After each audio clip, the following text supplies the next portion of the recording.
벙어리 신랑에게 시집을 간 여자가 있었습니다. 모두가 불쌍하다고 했습니다. 모두가 고개를 저었습니다. 하지만 아무도 몰랐습니다. 그 여자가 처음부터 모든 것을 알고 있었다는 사실을.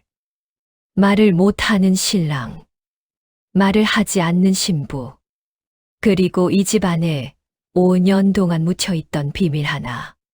사람의 진심은 말이 아니라 행동에 있습니다. 오늘 이야기를 시작하겠습니다. 아버지, 제가 가겠습니다. 이 좌수의 숟가락이 밥상 위로 떨어졌습니다. 벙어리 신랑에게 시집 가겠다는 둘째 딸을 아버지는 처음 보는 사람처럼 바라보았습니다. 방 안에 한동안 아무 소리도 없었습니다. 마당에서 달구는 소리만 들렸습니다. 아침 햇살이 창호지를 비스듬히 물들이고 있었습니다.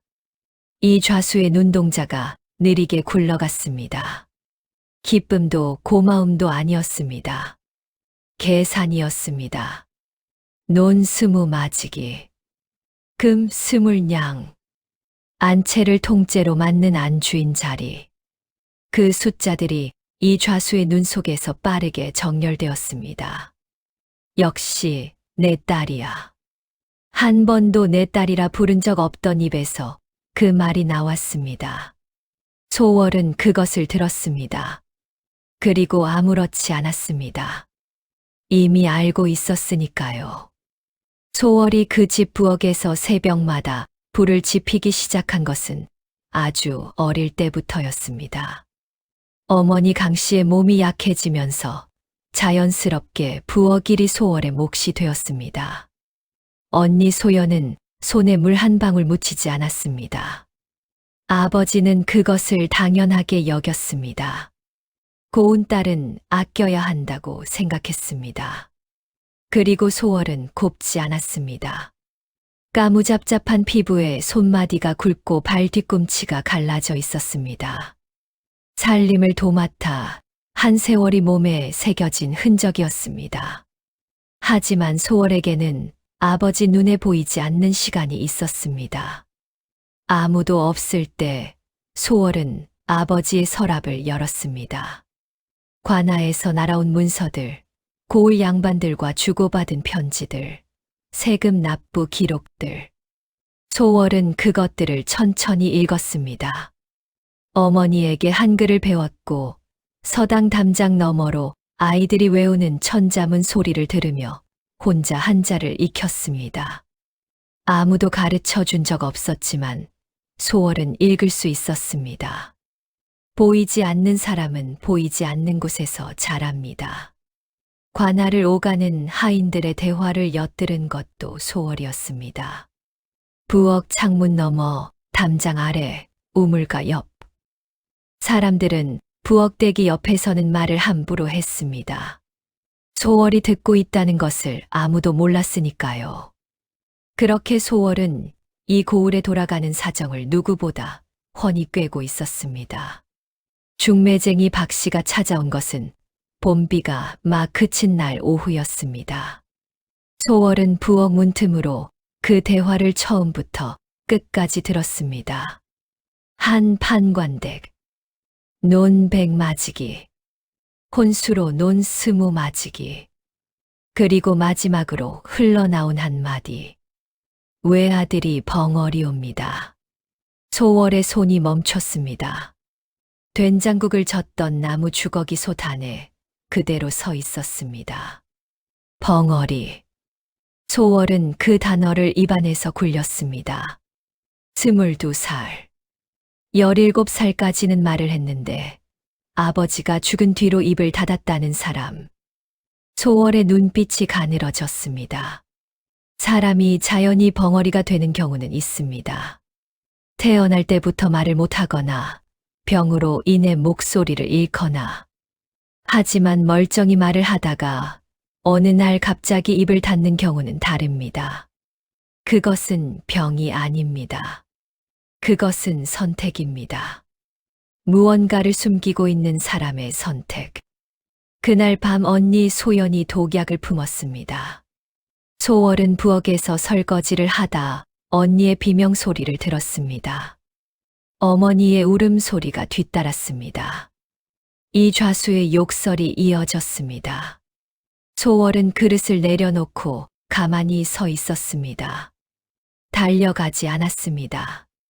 달려가도 자신이 할 수 있는 것이 없다는 것을 알았습니다. 마을 의원이 들이닥치고 언니가 겨우 목숨을 건졌다는 소식이 전해졌습니다.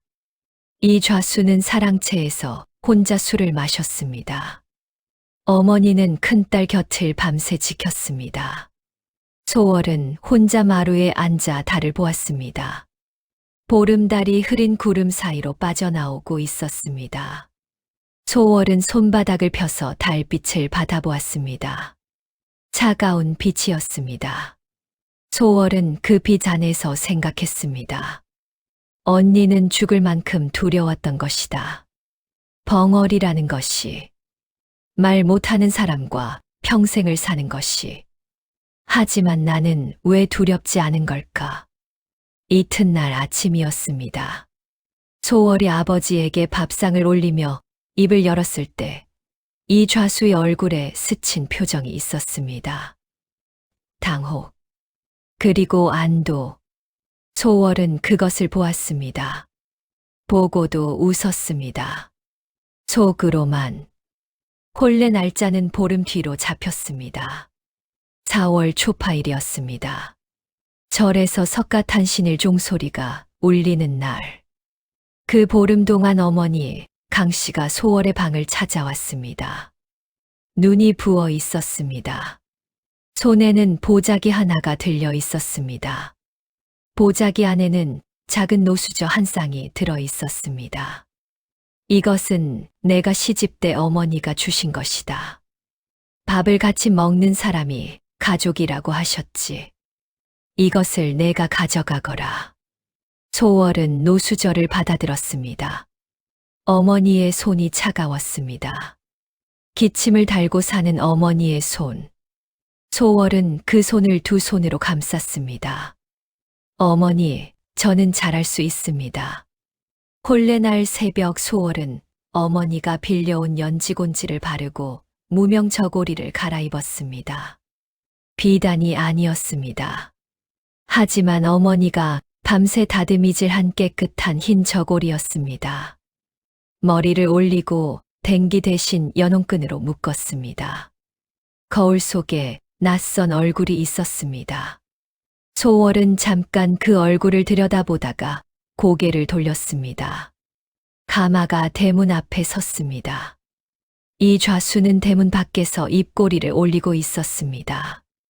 어머니는 대문 안에서 울고 있었습니다. 소연은 방에서 나오지 않았습니다. 소월은 가마에 오르기 전 뒤를 돌아보았습니다. 어머니의 작은 어깨가 보였습니다. 소월은 고개를 돌렸습니다. 울면 안 된다. 울면 어머니가 더 아프다. 가마가 움직이기 시작했습니다. 가마꾼의 발소리와 함께 소월의 집이 점점 멀어졌습니다. 품속에서 노수저가 달그락거렸습니다. 소월은 그것을 꼭 쥐었습니다. 40리를 달렸습니다. 해가 서산에 걸릴 무렵이었습니다. 소월이 가마 창을 살짝 밀었습니다. 높다란 돌담, 묵직한 대문, 대문 위에 한씨 가문의 현판이 걸려 있었습니다. 마당에는 커다란 배나무 한 그루가 서 있었고 하얀 백꽃이 바람에 흔들렸습니다. 꽃이 피 가마 위로 흩날렸습니다. 아름다운 집이었습니다. 하지만 소월은 곧 이상한 것을 느꼈습니다. 이 집은 소리가 없었습니다. 대문 안으로 가마가 들어섰는데도 웃음소리도 말소리도 하인들의 떠드는 소리도 들리지 않았습니다. 마치 집 전체가 숨을 죽이고 있는 것 같았습니다. 아름답고 조용한 집. 너무 조용한 집. 소월의 눈이 번뜩였습니다. 여기서부터입니다. 혼례는 조용히 치러졌습니다. 교배상에 소월이 앉고 맞은편에 신랑이 앉았습니다. 한도윤이었습니다. 소월은 족두리 사이로 신랑을 살폈습니다. 키가 큰 청년이었습니다.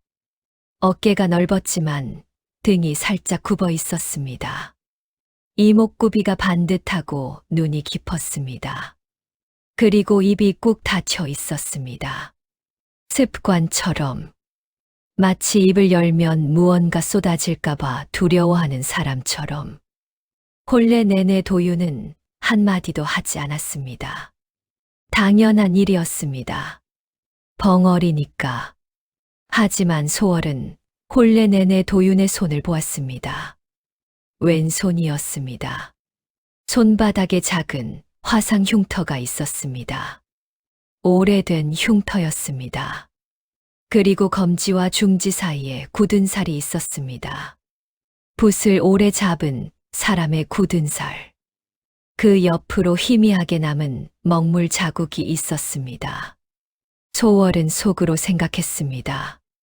벙어리치고 손에 먹물이 너무 많소. 혼례가 끝나고 밤이 왔습니다. 신방에 촛불이 켜졌습니다. 소월은 방 한가운데 앉아 기다렸습니다. 두근거렸습니다. 두려움이 아니었습니다. 궁금함이었습니다. 이 사람은 어떤 사람일까? 방문이 열렸습니다. 도윤이 들어왔습니다. 촛불이 흔들렸습니다. 두 사람 사이에 침묵이 내려앉았습니다. 도윤이 방 한쪽에 조용히 앉았습니다. 소월과의 사이에 이불 한 채 너비의 거리를 두고 그리고 품에서 작은 나무 조각과 칼을 꺼냈습니다. 서걱서걱 나무를 깎기 시작했습니다. 소월은 놀라지 않았습니다. 가만히 그 손을 바라보았습니다. 크고 손가락이 길었습니다. 그 손이 놀라울 만큼 섬세하게 나무를 깎고 있었습니다. 한참 뒤 도윤이 완성된 것을 소월 앞에 내밀었습니다. 작은 새였습니다. 날개를 활짝 펼친 새. 나무 결까지 살린 정교한 조각이었습니다. 이것을 저에게 주시는 건가요? 도윤이 고개를 끄덕였습니다. 소월이 새를 손바닥 위에 올려놓고 바라보았습니다. 자유롭게 나는 새. 소월은 빙긋 웃었습니다. 고맙습니다. 도윤의 눈이 살짝 커졌습니다. 누군가에게 고맙다는 말을 들어본 적이 별로 없는 사람의 표정이었습니다. 그 밤 도윤은 방 한쪽에서 잠들었습니다. 소월은 반대쪽에서 잠들었습니다. 두 사람 사이에 나무 새 하나가 놓여 있었습니다. 이튿날 아침이었습니다. 소월이 새벽에 눈을 뜨자 도윤은 이미 자리에 없었습니다. 소월은 저고리를 여미고 방을 나섰습니다. 낯선 집이었습니다.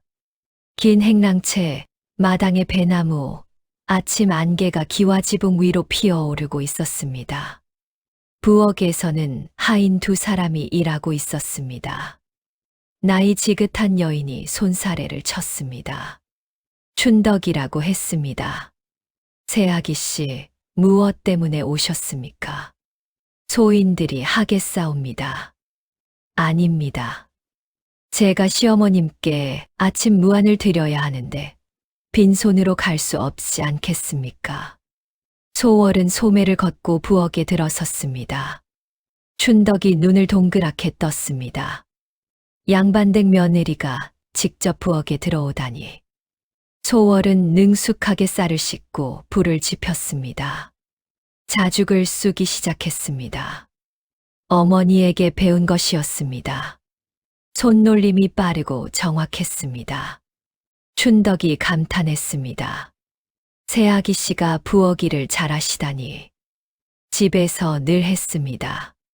소월은 담담하게 대답했습니다. 자죽을 정갈하게 담아 쟁반에 올렸습니다. 그리고 안채로 향했습니다. 정부인의 방 앞에서 무릎을 꿇었습니다. 어머님, 새벽 문안 올리옵니다. 방 안에서 한동안 아무 소리도 나지 않았습니다. 소월은 무릎을 꿇은 채 기다렸습니다. 아침 이슬이 치마 밑단을 적셨습니다. 마침내 방문이 열렸습니다. 정부인이었습니다. 작은 키에 마른 체구. 하지만 눈빛이 매서웠습니다. 미간에 깊은 주름이 패여 있었고 얇은 입술이 꾹 다물어져 있었습니다. 정부인이 소월을 위아래로 훑어보았습니다. 까무잡잡한 피부, 무명 저고리, 거친 손. 들어오라. 소월이 방에 들어가 자죽을 올렸습니다. 정부인이 한술 떠 맛보았습니다. 표정이 변하지 않았습니다. 맛은 볼만하구나. 칭찬인지 아닌지 알 수 없는 말이었습니다. 정부인이 숟가락을 내려놓았습니다. 한 가지 묻겠다. 내가 이 집에 무엇을 바라고 왔느냐? 단도직입적인 질문이었습니다. 소월은 정부인의 눈을 마주 보았습니다. 매서운 눈이었지만 그 안에 두려움 같은 것이 숨어 있었습니다. 무언가를 지키려는 사람의 눈. 아무것도 바라지 않습니다.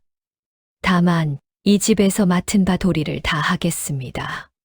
정부인이 소월을 한참 바라보았습니다.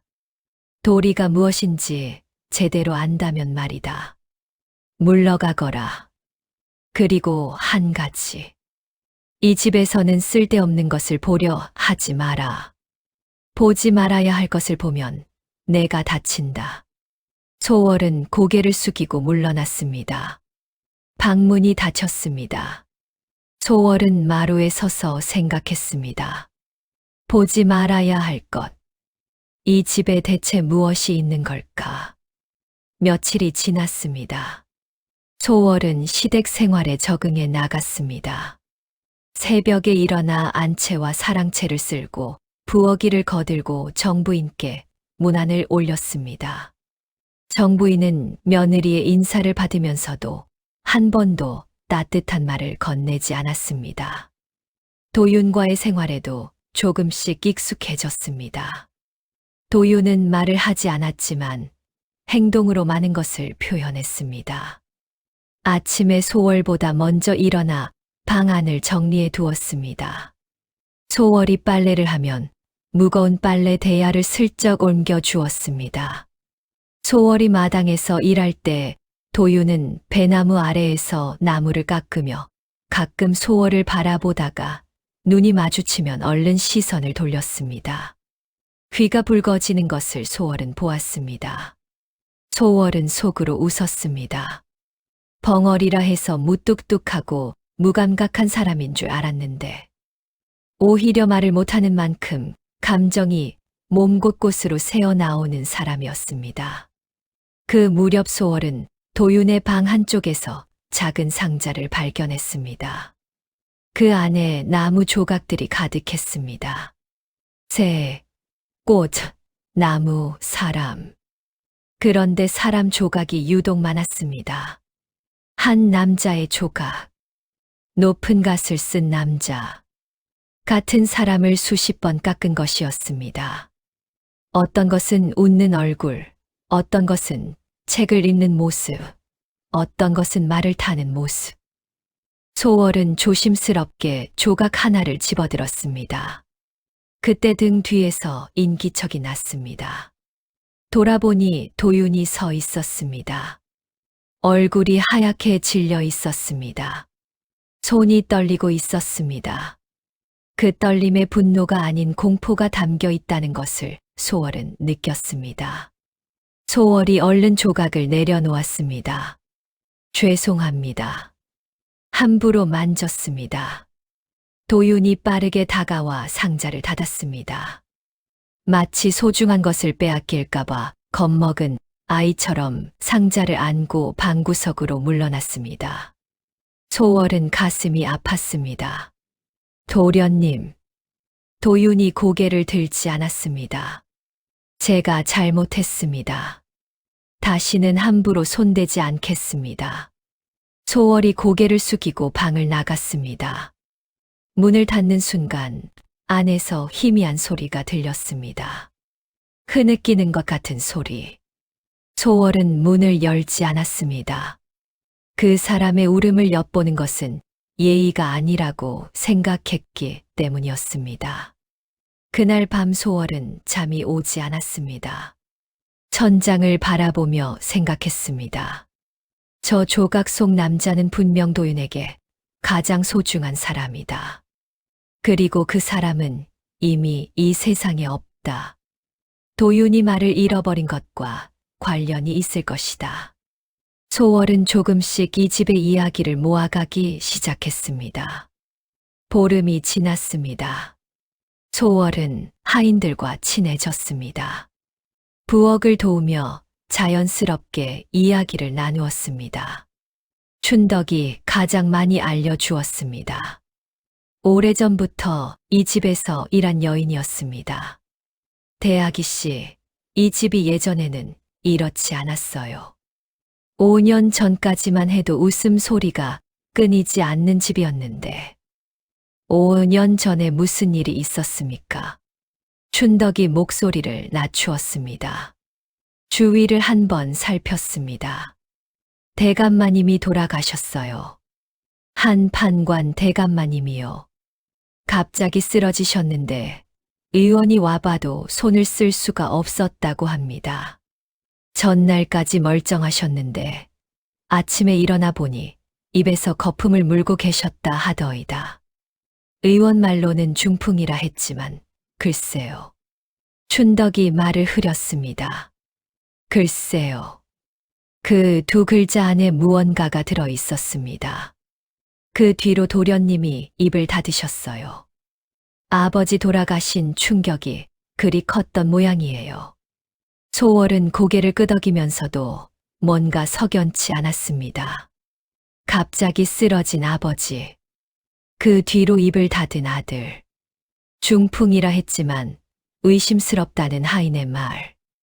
그때 마당에서 말발굽 소리가 들렸습니다. 하인들이 부산하게 움직였습니다. 조서방님 오셨다. 소월은 부엌 문틈으로 밖을 내다보았습니다. 말에서 내리는 중년 남자가 있었습니다. 중간 키에 단단한 체구. 인상이 반반하고 웃음을 잘 짓는 사람이었습니다. 검은 명주 두루마기에 갓을 반듯하게 쓰고 허리에 옥장도를 찼습니다. 신발이 유난히 깨끗했습니다. 조서방.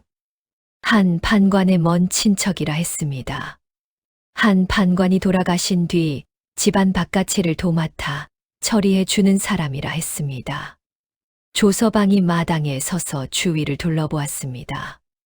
웃는 얼굴이었지만 눈동자가 차가웠습니다. 소월은 그 눈을 보는 순간 등줄기가 서늘해졌습니다. 무언가를 계산하는 눈.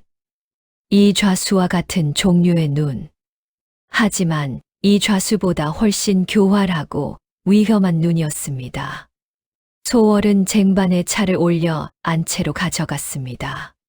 정부인의 방 문 앞에 서서 안에 차를 올리려는데 문 너머로 목소리가 들려왔습니다.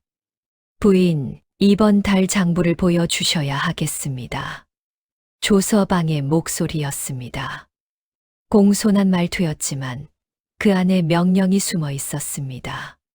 장부는 제가 관리하고 있으니 걱정 마시오. 정부인의 목소리가 차가웠습니다. 부인, 제가 이 집 바깥을 다 맡아 하는데 장부 하나 못 보겠습니까? 조서방, 당신은 객이요. 주인이 아니요. 잠시 침묵이 흘렀습니다. 그리고 조서방의 목소리가 한층 낮아졌습니다. 부인, 저는 한 판관 어른의 유지를 받들어 이 집을 돕고 있을 뿐입니다. 하지만 도련님이 이 모양인데 누군가는 집안을 챙겨야 하지 않겠습니까? 이 모양이라니. 내 아들을 두고 그런 말을 함부로 하지 마시오. 정부인의 목소리가 떨렸습니다. 분노가 아니었습니다. 두려움이었습니다. 소월은 그것을 놓치지 않았습니다. 정부인이 이 남자를 두려워하고 있었습니다. 됐소. 며느리도 들였으니 대는 이어질 것이요. 더 이상 이 이야기는 하지 맙시다. 조서방이 가볍게 웃었습니다. 예, 예. 그 며느리라는 아이. 이 좌수의 둘째 딸이라지요. 어떤 아이인지 한번 보고 싶군요. 소월의 등에 소름이 돋았습니다. 이유를 알 수 없었지만 직감이 말했습니다. 이 사람은 위험하다.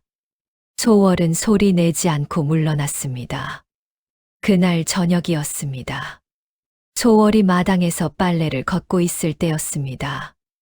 이댁 새 며느리시오. 돌아보니 조서방이 서 있었습니다. 언제 왔는지 알 수 없었습니다. 웃고 있었습니다. 화한 웃음이었지만 눈은 웃지 않았습니다. 소월이 고개를 숙였습니다. 예. 소월이라 하옵니다.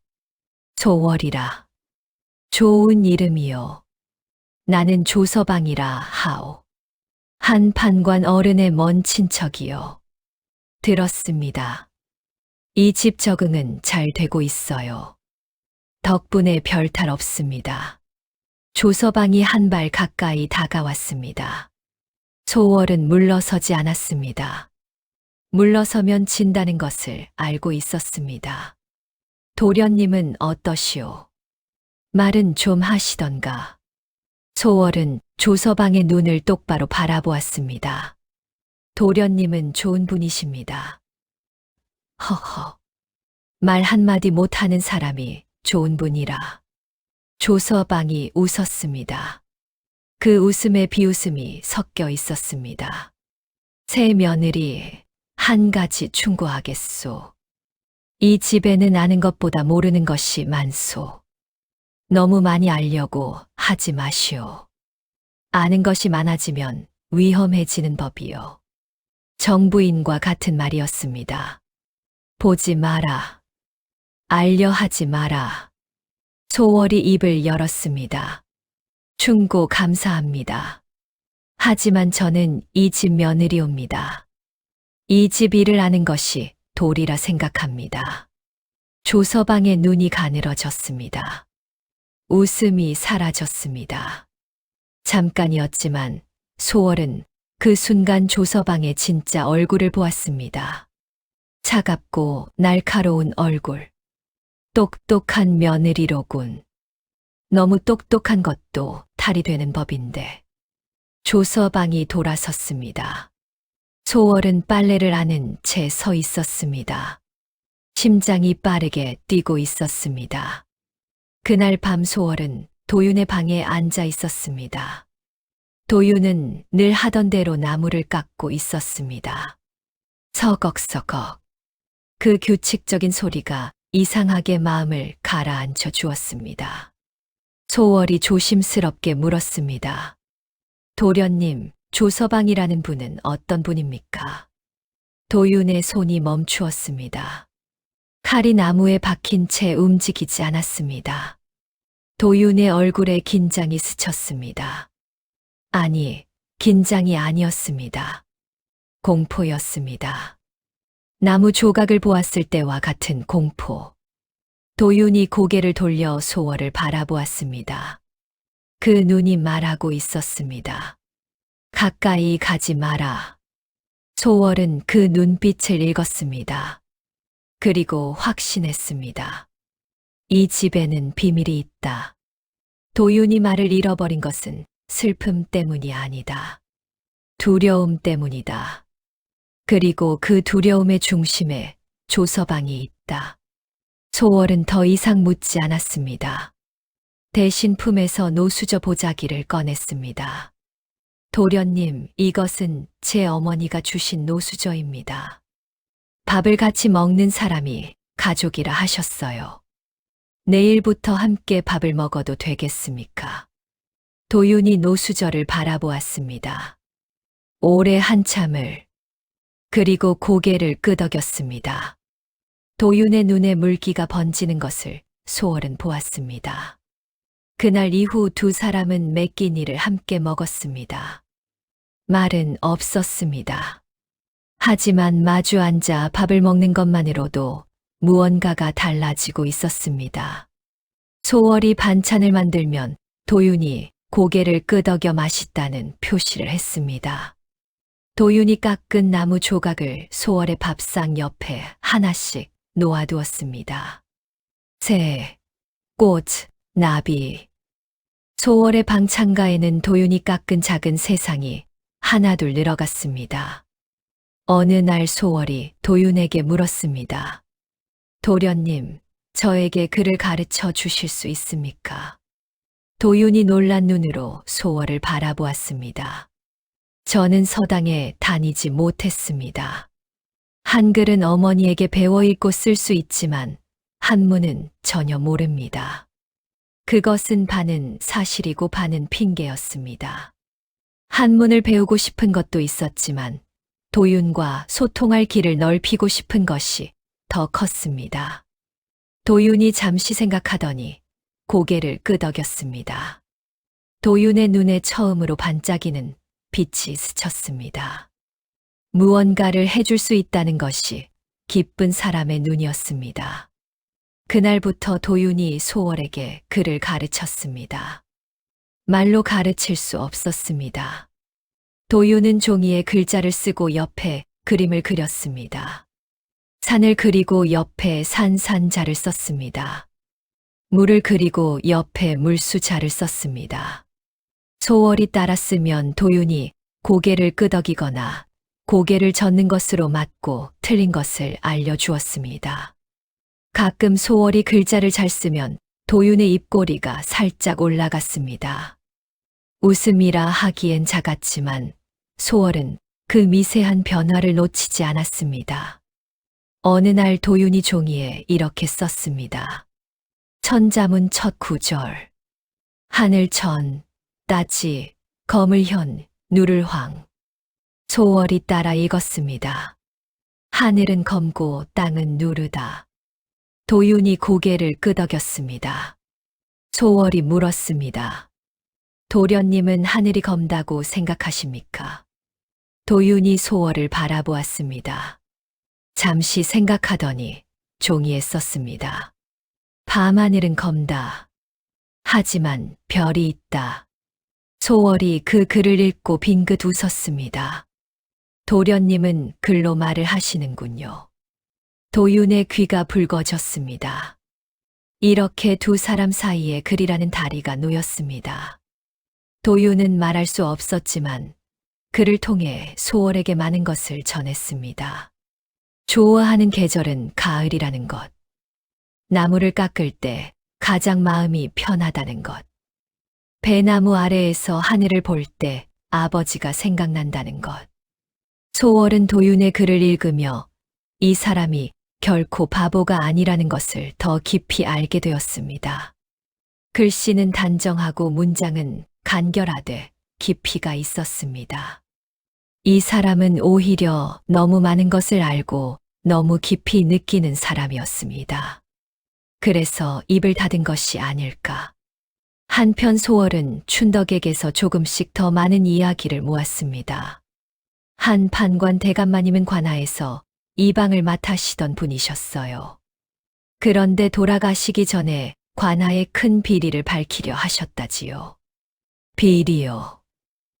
예. 관아의 세곡 장부에 큰 구멍이 있었다 합니다. 수천 석의 곡식이 사라졌는데 그걸 누가 빼돌린 것인지 한 판관 대감마님이 추적하고 계셨다지요. 그런데 바로 그때 돌아가셨어요. 소월의 눈이 가늘어졌습니다. 세곡 비리를 추적하던 사람이 갑자기 죽었다. 그것이 우연일까? 춘덕, 그 비리에 관련된 사람이 누군지는 모릅니까? 춘덕이 고개를 저었습니다. 모릅니다. 그리고 아는 것이 있더라도 말 못합니다. 이 집에서 그 이야기를 하면 큰일 납니다. 춘덕의 목소리가 떨렸습니다. 진심으로 두려워하는 것이었습니다. 소월은 더 이상 묻지 않았습니다. 하지만 머릿속에서 조각들을 맞추기 시작했습니다. 한 판관이 세곡 비리를 추적했다. 그리고 갑자기 죽었다. 도윤이 아버지가 죽은 뒤 말을 잃었다. 조서방이 한 판관의 먼 친척으로 이 집 바깥채를 맡고 있다. 조서방이 장부를 보여달라고 정부인을 압박한다. 정부인이 조서방을 두려워한다. 이것들이 어떻게 연결되는 걸까? 그 무렵 소월은 또 하나를 발견했습니다. 달이 밝은 밤이었습니다. 목이 말라 부엌으로 물을 마시러 나갔다가 사랑채 쪽에서 불빛이 새어 나오는 것을 보았습니다. 이 밤에 사랑채에 누가 있을까? 소월은 발소리를 죽이고 다가갔습니다. 문틈으로 안을 들여다보았습니다. 조서방이 앉아 있었습니다. 그런데 조서방 앞에는 장부책이 펼쳐져 있었습니다. 분명 정부인이 관리한다고 한 장부였습니다. 조서방이 밤중에 몰래 장부를 뒤지고 있었습니다. 없다. 여기도 없어. 무엇을 찾는 것인지 알 수 없었지만 소월의 직감이 말했습니다. 이 사람은 장부만 찾는 것이 아니다. 이 집에서 무언가를 찾고 있다. 소월이 숨을 죽이고 물러서려는 순간 발밑에서 나뭇가지가 소리를 냈습니다. 딱. 조서방의 고개가 번개처럼 돌아갔습니다. 소월은 재빨리 배나무 뒤에 몸을 숨겼습니다. 심장이 터질 것 같았습니다. 조서방이 문을 열고 밖을 내다보았습니다. 달빛 아래 마당은 텅 비어 있었습니다. 한참 뒤 문이 닫혔습니다. 소월은 그제야 숨을 내쉬었습니다. 다리가 후들거렸습니다. 방으로 돌아와 잠든 도윤의 얼굴을 바라보았습니다. 잠든 얼굴은 낮보다 훨씬 편안했습니다. 입을 꾹 닫은 채로 자는 모습이 어린아이 같았습니다. 소월은 속으로 다짐했습니다. 이 집의 비밀을 알아야 한다. 도윤을 지키려면, 그리고 나 자신을 지키려면. 2달이 지났습니다. 가을이 깊어가고 있었습니다. 배나무 잎이 노랗게 물들어 하나둘 떨어졌습니다. 어느 날 밤이었습니다. 소월은 깊이 잠들어 있었습니다. 그런데 한밤중의 소리에 잠이 깼습니다. 도윤이 이불을 움켜쥐고 몸을 비틀고 있었습니다. 식은 땀이 이마를 적시고 있었습니다. 아! 소월의 눈이 커졌습니다. 소리. 도윤의 입에서 소리가 나왔습니다. 작고 갈라진 소리였지만 분명한 사람의 목소리였습니다. 아버지, 안 됩니다. 안 돼. 그 사람이 약탕에. 소월은 숨이 얼어붙는 것 같았습니다. 도윤이 말을 하고 있었습니다. 잠결에 악몽 속에서. 도윤의 몸이 더 심하게 흔들렸습니다. 얼굴이 고통으로 일그러져 있었습니다. 소월은 더 이상 듣고만 있을 수 없었습니다. 도윤의 어깨를 잡고 흔들었습니다. 도련님, 괜찮습니다. 꿈입니다. 도윤이 번쩍 눈을 떴습니다. 공포에 질린 눈이었습니다. 숨을 헐떡이며 주위를 두리번거렸습니다. 어둠 속에서 소월의 얼굴을 보자 도윤의 몸에서 긴장이 조금 풀렸습니다. 소월이 도윤의 손을 잡았습니다. 도윤의 손이 얼음장처럼 차갑고 떨리고 있었습니다.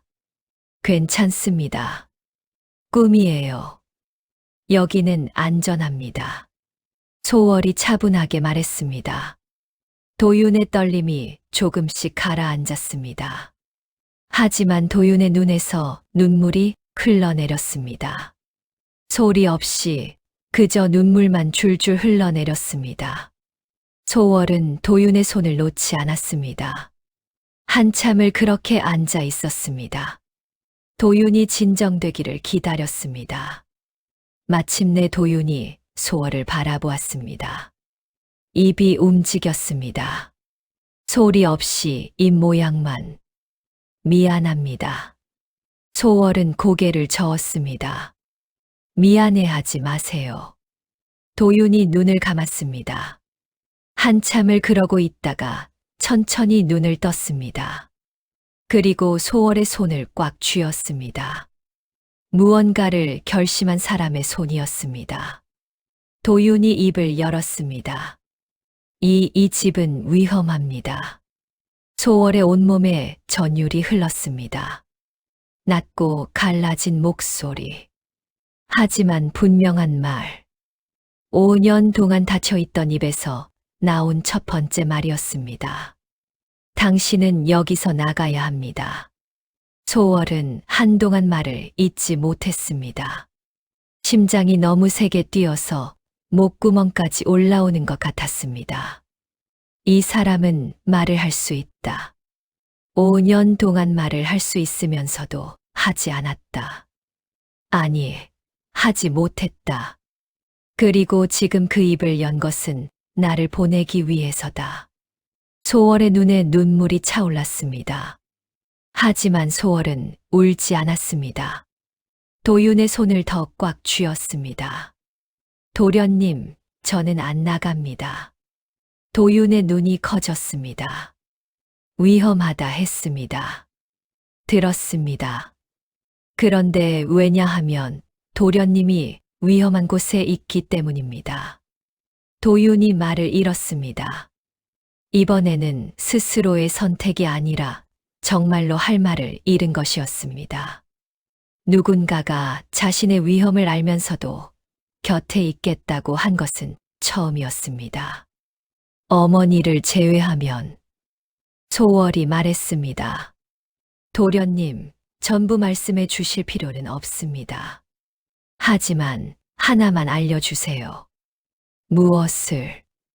아버님은 정말 중풍으로 돌아가신 겁니까? 도윤의 얼굴이 돌처럼 굳었습니다. 입술이 파르르 떨렸습니다. 그리고 천천히 고개를 저었습니다.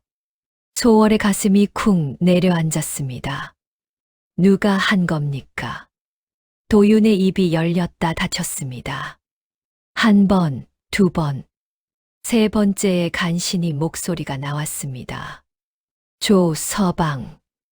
소월은 그 이름을 들었을 때 놀라지 않았습니다.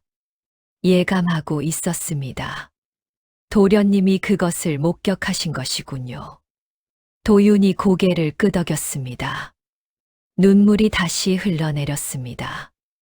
약탕에 독을 넣는 것을 보았습니다. 아버지의 약탕에 조서방이 직접. 도윤의 목소리가 떨리고 있었습니다. 5년 동안 삼킨 말이 쏟아져 나오고 있었습니다. 아버지에게 달려갔지만 이미 늦었습니다. 아버지는 제 팔 안에서 돌아가셨습니다. 마지막 말씀이. 도윤이 눈을 감았습니다. 장부를 지켜라. 관하의 장부. 그것이 증거다. 소월이 숨을 들이마셨습니다. 모든 것이 연결되었습니다. 한 판관이 추적하던 세곡 비리. 그 비리의 주범이 조서방이었다. 한 판관이 증거를 모아 장부에 기록했다. 조서방이 한 판관을 독살했다. 도윤이 그것을 목격했다. 조서방이 협박했다. 한마디라도 입을 열면 어머니도 죽인다고. 그래서 5년 동안 입을 닫고 있었군요. 어머니를 지키려면. 도윤의 목소리에 피눈물 같은 것이 묻어 있었습니다. 벙어리여야 했습니다. 소월은 이를 악물었습니다. 그리고 그 장부는 어디에 있습니까? 도윤이 고개를 저었습니다. 아버지가 어딘가에 숨기셨습니다. 하지만 저도 모릅니다. 조서방도 5년째 찾지 못하고 있습니다. 그래서 이 집을 떠나지 못하는 것입니다. 장부를 찾을 때까지. 소월은 모든 것을 이해했습니다. 이 집에 소리가 없는 이유, 정부인이 차가운 이유, 도윤이 말을 잃은 이유, 조서방이 이 집을 떠나지 않는 이유. 모든 것이 5년 전 그 밤에서 시작된 것이었습니다. 소월이 도윤의 손을 다시 잡았습니다. 도련님, 저와 함께 그 장부를 찾읍시다. 안 됩니다. 위험합니다. 도련님 혼자 5년을 견디었습니다. 이제는 혼자가 아닙니다. 도윤이 소월을 바라보았습니다.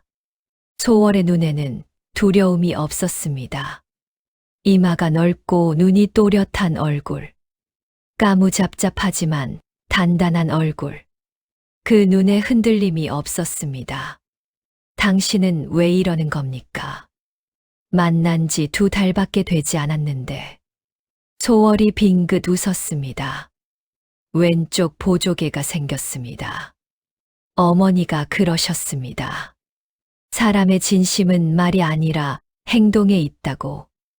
도련님은 2달 동안 말 한마디 않고도 저에게 진심을 보여주셨습니다. 나무새를 깎아주고 빨래 대야를 옮겨주고 글을 가르쳐주고.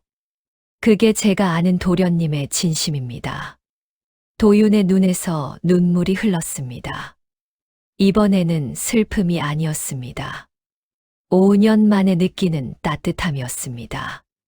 그 밤 2사람은 날이 밝을 때까지 이야기했습니다. 도윤이 5년 만에 처음으로 사람과 대화를 한 밤이었습니다. 목소리가 갈라지고 자주 끊겼지만 도윤은 멈추지 않았습니다. 소월은 한마디도 놓치지 않았습니다. 그리고 둘은 약속했습니다. 낮에는 여전히 벙어리 부부로 지낸다. 밤에만 진짜 목소리로 이야기한다. 그리고 반드시 장부를 찾아 조서방의 죄를 밝힌다. 그것이 2사람의 비밀이 시작된 밤이었습니다. 창밖에서 새벽빛이 스며들었습니다. 배나무 잎이 바람에 흔들렸습니다. 소월은 그 소리를 들으며 생각했습니다. 장부는 어디에 있을까? 한 판관이 가장 아끼던 곳, 가장 자주 가던 곳. 아버지가 숨긴 것이라면 아들이 알아볼 수 있는 곳에 있을 것이다. 소월의 시선이 창밖 배나무로 향했습니다. 200년 묵었다는 나무. 이 집의 심장이라 불리는 나무. 소월은 아직 아무 말도 하지 않았습니다. 하지만 눈빛이 달라졌습니다. 그 뒤로 소월은 눈과 귀를 열어두었습니다. 드러나게 캐묻지 않았습니다. 다만 보이는 것을 놓치지 않았고 들리는 것을 새겨두었습니다. 낮에는 며느리로, 밤에는 탐문 요원으로 2개의 얼굴을 가진 채 소월은 조용히 움직였습니다. 도윤과 함께 장부의 위치를 좁혀 나갔습니다. 밤이면 도윤이 아버지의 이야기를 들려주었습니다. 목소리는 여전히 거칠고 자주 끊겼습니다. 5년 동안 쓰지 않은 목소리였습니다.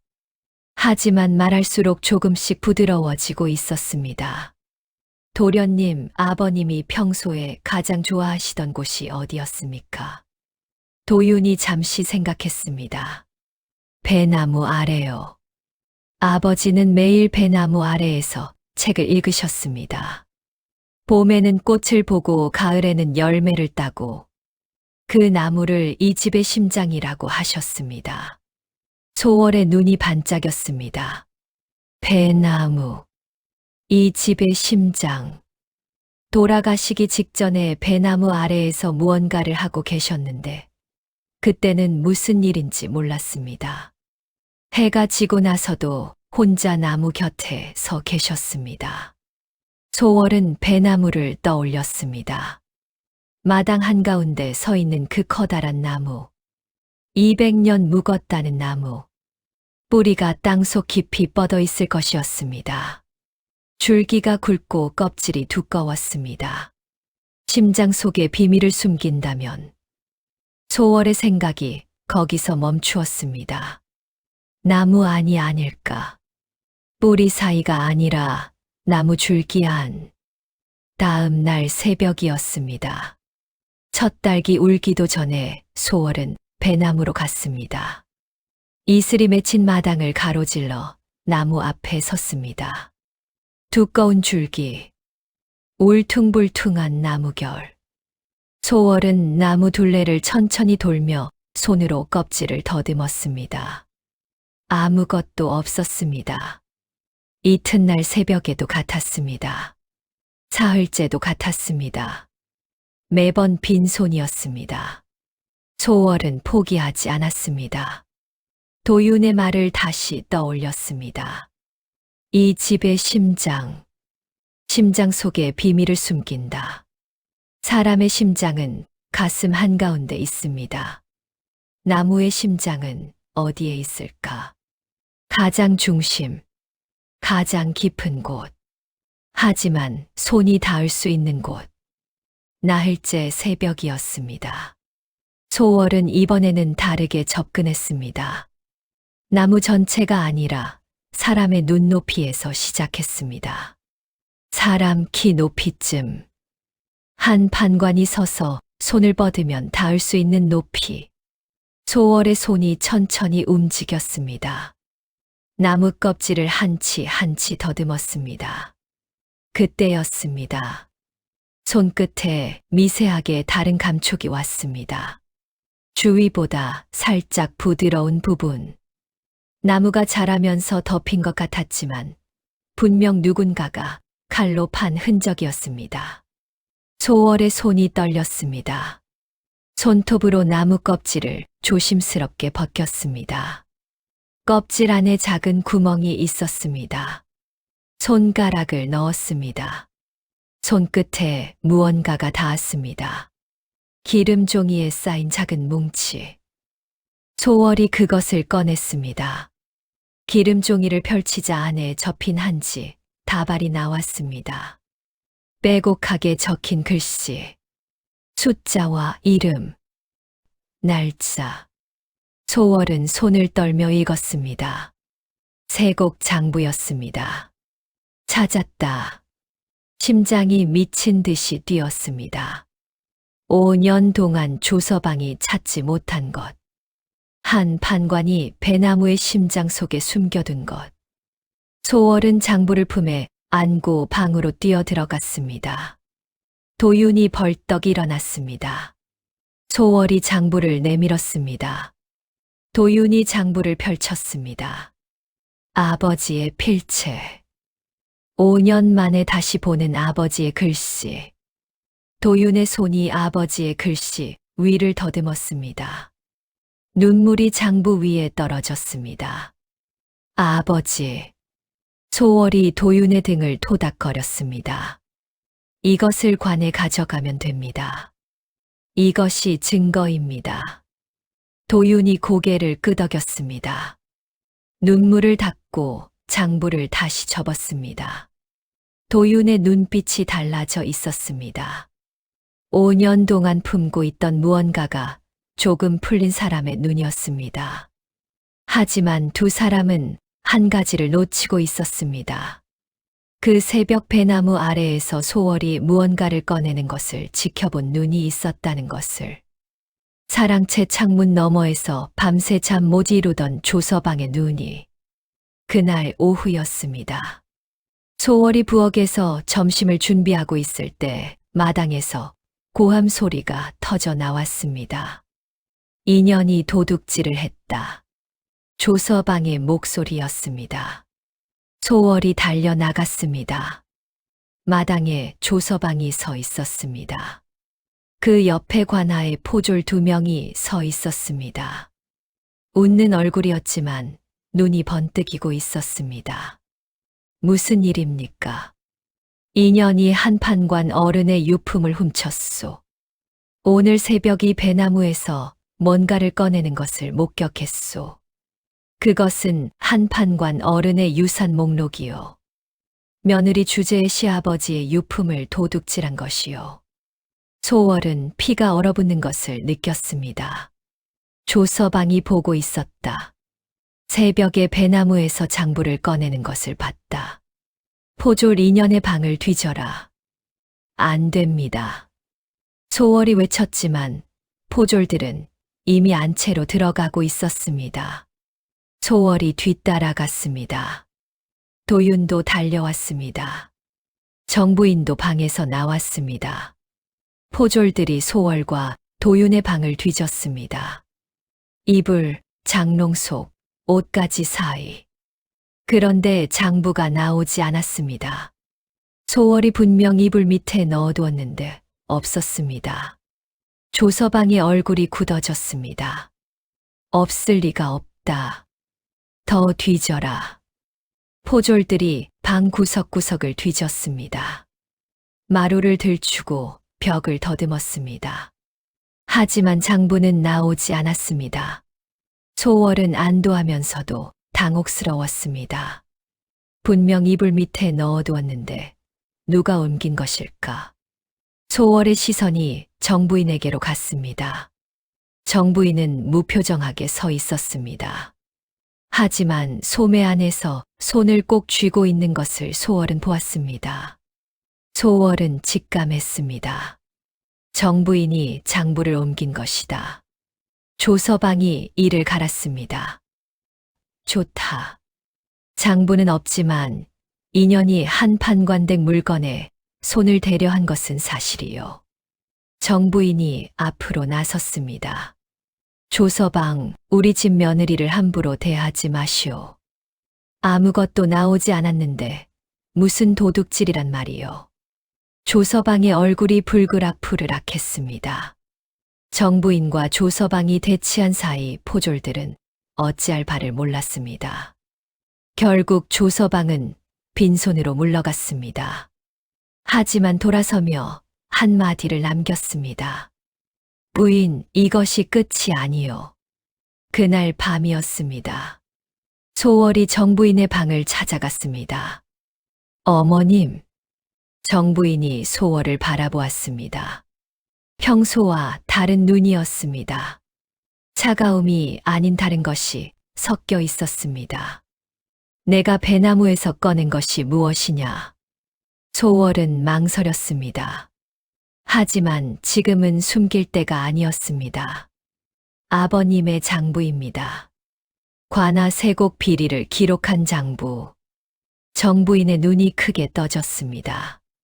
그것을 내가 찾았단 말이냐? 배나무 줄기 안에서. 예. 정부인의 입술이 떨렸습니다. 5년 동안 남편이 어디에 숨겨두었는지 몰랐던 것. 이 며느리가 석 달 만에 찾아낸 것이었습니다. 어머님, 장부를 어디에 두셨습니까? 정부인이 품에서 기름종이 뭉치를 꺼냈습니다. 장부였습니다. 오늘 새벽 내가 방에 뭔가를 숨기는 것을 보았다. 조서방의 눈을 피하려면 내가 가지고 있는 것이 안전하다고 판단했다. 소월은 안도의 한숨을 내쉬었습니다. 감사합니다, 어머님. 정부인이 소월을 오랫동안 바라보았습니다. 그리고 처음으로 이름을 불렀습니다. 소월아. 소월은 그 한마디에 가슴이 울컥했습니다. 석 달 만에 처음으로 들어보는 이름이었습니다. 내가 알고 있는 것을 말해보아라. 전부. 소월은 전부 말했습니다. 도윤이 말을 할 수 있다는 것. 한 판관이 독살당한 것. 조서방이 범인이라는 것. 도윤이 5년간 벙어리 행세를 한 이유. 정부인은 듣는 내내 미동도 하지 않았습니다. 하지만 눈에서 눈물이 줄줄 흘러내리고 있었습니다. 소리 없이 도윤과 똑같은 방식으로. 다 알고 있었다. 나도 다 알고 있었다. 정부인의 목소리가 갈라졌습니다. 내 아들이 5년간 벙어리 행세를 한 것이 나를 지키기 위해서라는 것을. 그것이 얼마나 가슴이 찢어지는 일인지 내가 알겠느냐. 소월은 대답하지 못했습니다. 나는 겁쟁이였다. 조서방이 무서워서 아들에게 계속 벙어리로 살라고 했다.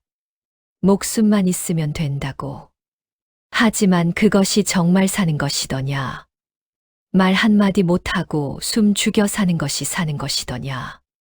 정부인이 고개를 떨구었습니다. 소월이 정부인의 손을 잡았습니다. 차갑고 마른 손이었습니다. 어머니 강 씨의 손과 닮아 있었습니다. 어머님, 이제 끝낼 수 있습니다. 장부가 있으니 관에 가져가면 됩니다. 그때였습니다. 밖에서 소란이 들렸습니다. 불이야. 사랑채 불이야. 춘덕의 비명이었습니다.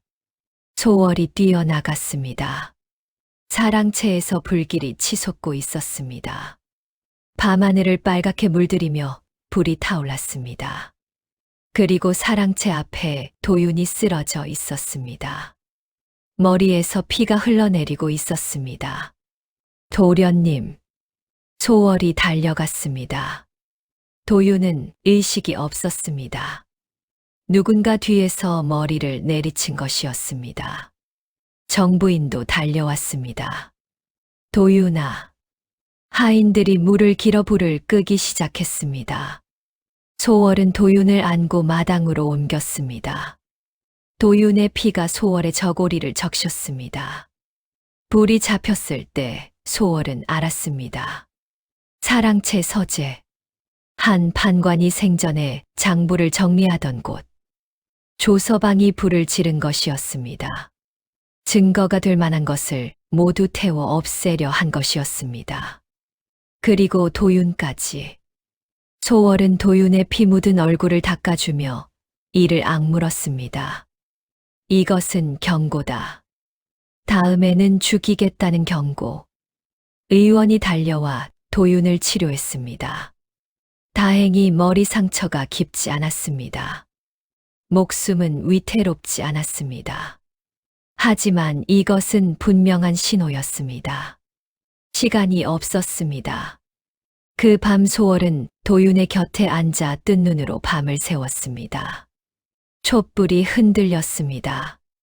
도윤의 창백한 얼굴, 이마에 감긴 붕대. 소월은 품에서 장부를 꺼냈습니다. 정부인이 돌려준 것이었습니다. 기름 종이에 쌓인 한지 다발. 이 작은 종이 뭉치가 한 가문의 운명을 쥐고 있었습니다. 새벽이 되었습니다. 하늘이 희뿌옇게 밝아오고 있었습니다. 소월은 지친 눈으로 창밖을 바라보았습니다. 그때 어머니의 목소리가 떠올랐습니다. 사람의 진심은 말이 아니라 행동에 있느니라. 소월의 눈에 빛이 돌았습니다. 조서방은 말을 잘합니다. 그래서 사람들을 속이고 정부인에게 죄를 뒤집어 씌울 수 있습니다. 하지만 행동은 거짓말을 못합니다. 장부를 관에 가져가는 것만으로는 부족합니다. 조서방이 정부인을 범인으로 몰 것입니다. 조서방의 말이 아닌 행동을 잡아야 합니다. 스스로의 입으로 죄를 자백하게 만들어야 합니다. 소월은 계획을 세우기 시작했습니다. 도윤이 다음 날 아침 눈을 떴습니다. 소월의 얼굴이 가장 먼저 보였습니다. 뜬 눈으로 밤을 샌 얼굴. 까무잡잡한 피부에 핏기는 없었지만 눈만은 또렷이 빛나고 있었습니다. 소월. 도윤이 소월의 이름을 불렀습니다. 이름을 부르는 것이 이제는 자연스러워져 있었습니다. 그 두 글자가 소월의 가슴을 여전히 뜨겁게 했습니다. 다행입니다. 장부도 도련님도. 도윤이 소월의 손을 잡았습니다. 당신이 밤새 여기 있었습니까? 예. 도윤이 잠시 소월을 바라보았습니다. 할 말이 많은 눈이었습니다. 하지만 지금은 그 말을 할 때가 아니었습니다. 계획이 있습니다. 소월이 말했습니다. 도윤이 몸을 일으키려 했습니다. 누워 계십시오. 제가 설명드리겠습니다. 소월의 계획은 이러했습니다. 장부를 찾았다는 소문을 흘린다. 조서방이 직접 나서게 만든다.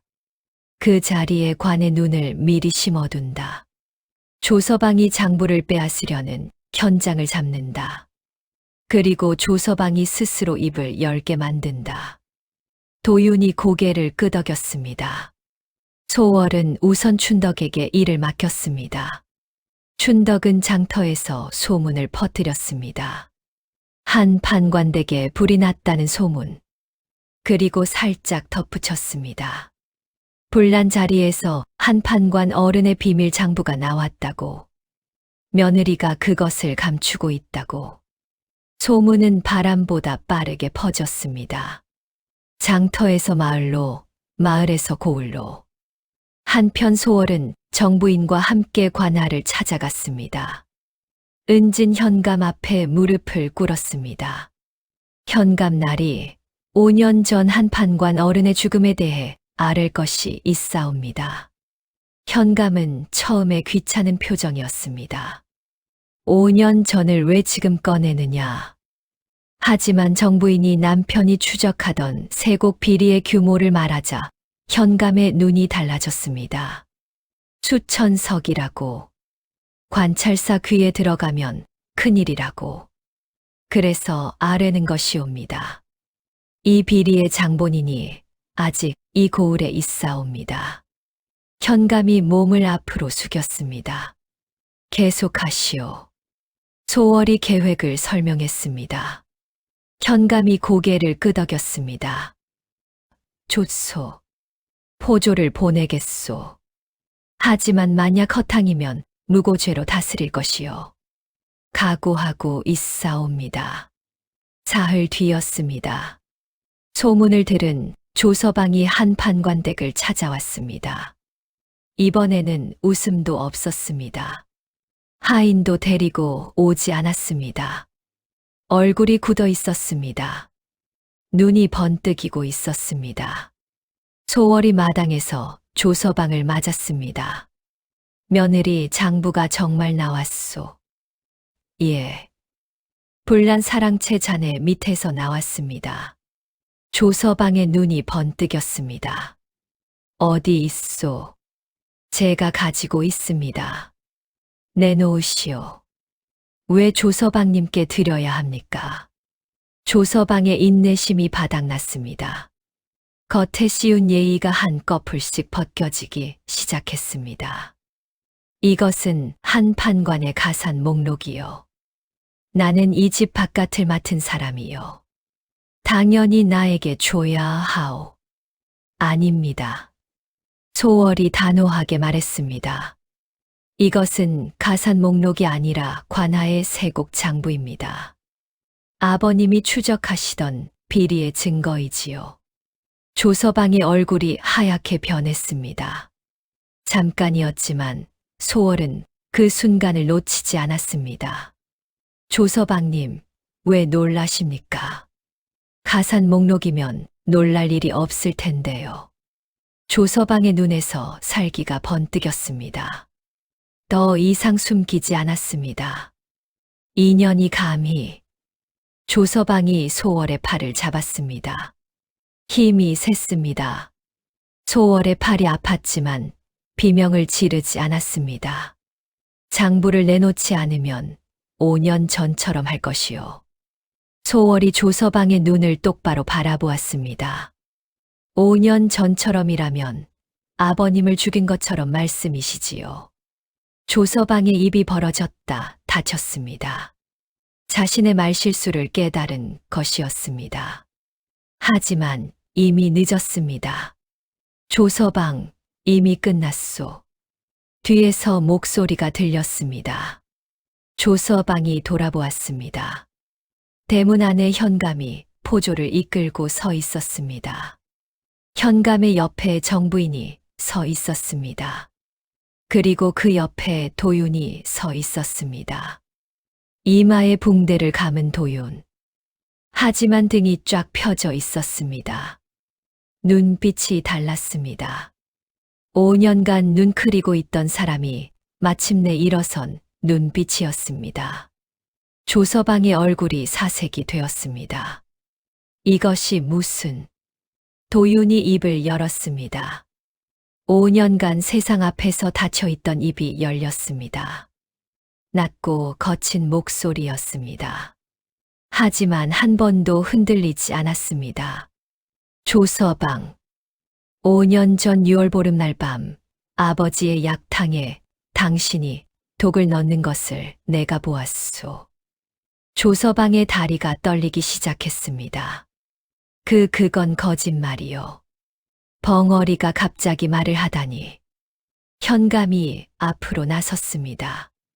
조서방, 내가 이 며느리에게 한 말을 이관이 똑똑히 들었다. 5년 전처럼 하겠다고 했지. 그것이 자백이 아니고 무엇이냐. 소월이 품에서 장부를 꺼냈습니다. 현감날이 이것이 한판관 어른께서 추적하시던 세곡 비리의 장부이옵니다. 조서방이 3년간 관하에 세곡 수천석을 빼돌린 기록이 낱낱이 적혀 있사옵니다. 현감이 장부를 받아 펼쳤습니다. 한 판관의 꼼꼼한 필체로 적힌 날짜, 수량, 관련자 이름, 빼돌린 세곡이 어디로 갔는지까지 추적한 기록. 현감의 얼굴이 굳었습니다. 이것이 사실이라면 대역죄에 해당하오. 조서방이 뒤로 물러섰습니다. 도망치려 했습니다. 하지만 포졸들이 이미 사방을 막고 있었습니다. 잡아라. 포졸들이 달려들었습니다. 조서방이 발버둥 쳤습니다. 놓아라. 나는 억울하다. 이것은 모함이다. 하지만 이미 늦었습니다. 조서방의 손에 포승줄이 감겼습니다. 그때 조서방이 소리를 질렀습니다. 정부인 당신도 공범이요. 약탕을 올린 것은 당신이란 말이요. 정부인이 앞으로 나섰습니다. 5년간의 공포가 실린 얼굴. 하지만 더 이상 떨리지 않는 눈이었습니다. 나는 남편에게 약탕을 올렸을 뿐이요. 그 약탕에 독을 넣은 것은 당신이요. 내 아들이 증인이요. 벙어리 증인을 누가 믿겠소. 도윤이 또렷하게 말했습니다. 나는 당신이 무서워서 입을 닫았을 뿐이요. 하지만 이제는 무섭지 않소. 도윤이 소월을 바라보았습니다. 소월이 고개를 끄덕였습니다. 도윤이 현감 앞에 무릎을 꿇었습니다. 현감날이 5년 전 일을 낱낱이 아뢰겠습니다. 도윤의 목소리는 여전히 거칠었지만 한 번도 흔들리지 않았습니다. 아버지가 세곡 비리를 추적한 일, 조서방이 아버지를 찾아와 회유하려 한 일, 아버지가 거부한 일, 그날 밤 조서방이 약탕에 독을 넣는 것을 목격한 일, 아버지가 자신의 품에서 돌아가신 일, 조서방이 협박한 일, 5년간 벙어리 행세를 한 일. 도윤이 말할 때마다 조서방의 얼굴이 더 창백해졌습니다. 마지막에는 고개를 떨구고 아무 말도 하지 못했습니다. 현감이 조서방 앞에 섰습니다. 조서방, 할 말이 있느냐? 조서방이 입을 열었다 닫았습니다. 변명을 하려 했으나 이미 모든 증거가 갖춰진 뒤였습니다. 장부, 도윤의 증언, 자신이 한 말. 결국 조서방의 고개가 떨어졌습니다. 내가 했소. 마당에 정적이 내려앉았습니다. 한 판관이 장부를 들고 관찰사에게 갈 것이라 했소. 그러면 나는 끝이었소. 그래서 조서방의 목소리가 끊어졌습니다. 현감이 고개를 저었습니다. 포졸, 이자를 옥에 가두어라. 관찰사에게 보고하겠다. 조서방이 끌려갔습니다. 대문을 나서면서 뒤를 돌아보았습니다. 마당의 배나무, 칸 기와집.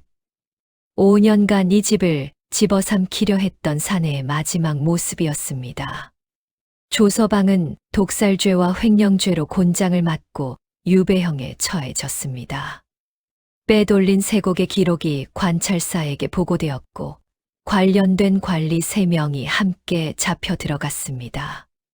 들리는 소문에 의하면 유배지에서 조서방은 말을 잃었다고 합니다. 누구와도 말을 하지 않았다고 합니다. 5년간 도윤에게 강요했던 침묵이 자신에게 돌아간 것이었습니다. 한 판관댁에 오랜만에 소리가 돌아왔습니다. 하인들의 웃음소리, 마당을 쓰는 빗자루 소리, 부엌에서 풍기는 음식 냄새. 5년 동안 숨죽이고 있던 집이 조금씩 숨을 쉬기 시작했습니다. 가장 먼저 달라진 것은 정부인이었습니다. 정부인은 처음으로 소월과 함께 마루에 앉아 차를 마셨습니다. 미간에 깊은 주름이 조금 펴져 있었습니다.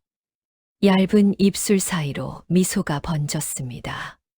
소월아, 내가 오지 않았으면 이 집은 끝이었다. 소월이 고개를 저었습니다. 도련님이 용기를 내신 것입니다. 저는 곁에 있었을 뿐입니다. 정부인이 소월의 손을 잡았습니다. 처음으로 따뜻한 손이었습니다. 곁에 있어 준 것이 전부가 아니더냐. 두 사람은 한동안 말없이 차를 마셨습니다. 그 침묵은 예전의 차가운 침묵이 아니었습니다. 편안한 침묵이었습니다. 소월은 그 차이를 알았습니다. 도윤은 천천히 세상과 대화를 시작했습니다. 처음에는 목소리가 갈라지고 말이 자주 끊겼습니다. 5년을 쓰지 않은 목소리는 쉽게 돌아오지 않았습니다. 하지만 날이 갈수록 목소리가 부드러워지고 문장이 길어졌습니다. 하인들이 도윤의 목소리를 처음 들은 날이었습니다. 춘덕이 엉엉 울었습니다. 도련님 목소리가 이렇게 좋으셨구나. 이렇게 낮고 좋은 목소리를 5년이나 못 들었다니. 도윤이 쑥스러운 듯 고개를 숙이며 웃었습니다. 등이 펴진 모습이었습니다. 어깨가 넓어 보였습니다. 창백하던 얼굴에 핏기가 돌았습니다. 소월은 그 변화를 바라보며 가슴이 뜨거워졌습니다. 그 무렵 소월의 언니 소연이 찾아왔습니다. 대문 앞에 부끄러운 얼굴로 서 있었습니다. 분홍 저고리에 남색 치마. 언니다운 화사한 차림이었지만 눈 아래 그늘이 짙었습니다. 볼이 더 움푹 패여 있었습니다. 소월아, 날 용서해 줄 수 있겠니? 소월은 언니를 보자마자 뛰어나갔습니다. 언니, 이미 용서했어. 오래전에. 소연이 울었습니다. 소월도 울었습니다. 두 자매가 대문 앞에서 부둥켜 안고 울었습니다. 언니는 미안하다는 말을 몇 번이나 반복했습니다. 소월은 그때마다 고개를 저었습니다. 언니가 없었으면 도련님이 용기를 내지 못했을 수도 있어. 결과적으로 언니 덕분이야. 소연이 코를 훌쩍이며 소월을 바라보았습니다. 넌 어쩜 그렇게 생각하니? 소월이 빙긋 웃었습니다. 왼쪽 보조개가 생겼습니다. 어머니가 그러셨잖아. 사람의 진심은 말이 아니라 행동에 있다고. 언니 마음은 알아. 이 좌수도 소식을 들었습니다. 딸이 대단한 일을 해냈다는 소식. 이 좌수는 사랑채에 앉아 중얼거렸다고 합니다. 역시 내 딸이야. 한 번도 내 딸이라 부른 적 없던 사람이. 소월은 그 말을 전해 들었습니다. 예전이라면 서운했을 것입니다. 하지만 이제는 달랐습니다. 아버지의 부족함까지도 이해할 수 있을 만큼 소월은 자라 있었습니다. 겨울이 지나고 봄이 왔습니다.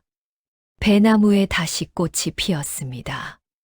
새하얀 꽃이 가지마다 가득 피어났습니다. 바람이 불면 꽃이 피 눈처럼 흩날렸습니다. 도윤이 소월을 배나무 아래로 불렀습니다. 소월. 소월이 나왔습니다. 배나무 아래 도윤이 서 있었습니다. 등이 쫙 펴진 모습이었습니다. 손에 작은 상자를 들고 있었습니다. 도윤이 상자를 내밀었습니다. 소월이 상자를 열었습니다. 안에 나무로 깎은 새 한 쌍이 들어 있었습니다. 첫날 밤에 준 새 한 마리와 똑같은 새. 하지만 이번에는 두 마리가 나란히 앉아 있는 모습이었습니다. 첫날 밤에 한 마리를 드렸지요. 도윤의 목소리가 부드러웠습니다. 그때는 혼자 나는 새를 드렸지만 이제는 둘이 함께 나는 새를 드리고 싶습니다. 소월의 눈에 눈물이 차올랐습니다. 도련님. 소월. 도윤이 소월의 손을 잡았습니다. 크고 따뜻한 손. 나무를 깎던 섬세한 손. 더 이상 떨리지 않는 손. 고맙습니다. 당신이 내 목소리가 되어 주었습니다. 소월이 눈물을 닦으며 웃었습니다. 저야말로 감사합니다.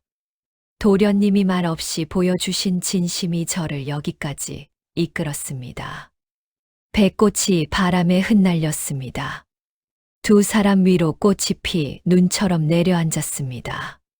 세월이 흘렀습니다. 도윤은 관아에 출사하여 아버지처럼 백성을 위한 관리가 되었습니다. 아버지가 밝히지 못한 비리를 아들이 끝맺은 것이었습니다. 관아에서 도윤이 말할 때마다 사람들은 귀를 기울였습니다. 낮고 차분한 목소리였습니다. 5년의 침묵이 그 목소리를 더 깊게 만든 것 같았습니다. 소월은 한 판관댁 안주인으로 집안을 일으켰습니다. 가난한 이웃을 돌보고 고아를 거두어 가르쳤습니다. 어머니 강 씨의 건강이 나빠질 때마다 약을 보내고 달려갔습니다. 강 씨는 딸의 손을 잡고 말했습니다. 내가 한 말을 내가 진짜로 살아냈구나. 정부인은 손주를 무릎에 앉히고 배나무 아래에서 웃었습니다. 5년간 얼어있던 웃음이 녹아 흐르는 것 같았습니다. 미간에 주름이 펴지고 눈가에 잔주름이 생겼습니다. 웃음으로 생긴 주름이었습니다. 저녁이 되면 도윤과 소월이 배나무 아래 나란히 앉아 하늘을 바라보았습니다. 도윤이 나무를 깎고 소월이 바느질을 했습니다. 두 사람 사이에는 말이 있기도 했고 침묵이 있기도 했습니다. 말이 있을 때나 침묵이 있을 때나 그 온도는 같았습니다. 따뜻했습니다. 오늘 하늘이 참 맑소. 도윤이 가끔 말했습니다. 예, 별이 참 많네요. 소월이 빙긋 웃으며 대답했습니다. 두 사람 사이 상자 위에 나무 새 한 쌍이 놓여 있었습니다. 나란히 함께. 그것이 벙어리 신랑에게 시집간 둘째 딸의 이야기였습니다. 모두가 불쌍하다 했습니다. 모두가 고개를 저었습니다. 하지만 소월은 알고 있었습니다. 말은 진심을 숨길 수 있지만 행동은 거짓말을 할 수 없다는 것을. 그리고 가장 깊은 사랑은 가장 조용한 곳에서 피어난다는 것을. 침묵 속에서도 진심은 반드시 닿습니다. 그것이 오늘 이야기가 남기는 말입니다. 벙어리 신랑에게 떠밀려간 둘째 딸의 이야기였습니다. 아무도 알아봐 주지 않던 여자. 아무도 들어주지 않던 남자. 그 두 사람이 말 한마디 없이도 서로의 진심을 알아본 이야기. 말은 진심을 숨길 수 있습니다. 하지만 행동은 거짓말을 하지 못합니다. 가장 깊은 사랑은 가장 조용한 곳에서 피어납니다. 잠시 침묵. 오늘 이야기가 마음에 드셨다면 구독과 좋아요 부탁드립니다. 여러분의 응원이 다음 이야기를 만드는 힘이 됩니다. 댓글로 여러분의 생각을 나눠주세요. 어떤 이야기든 기다리고 있겠습니다. 다음 이야기에서 다시 만나겠습니다. 지금까지 감성여행이었습니다.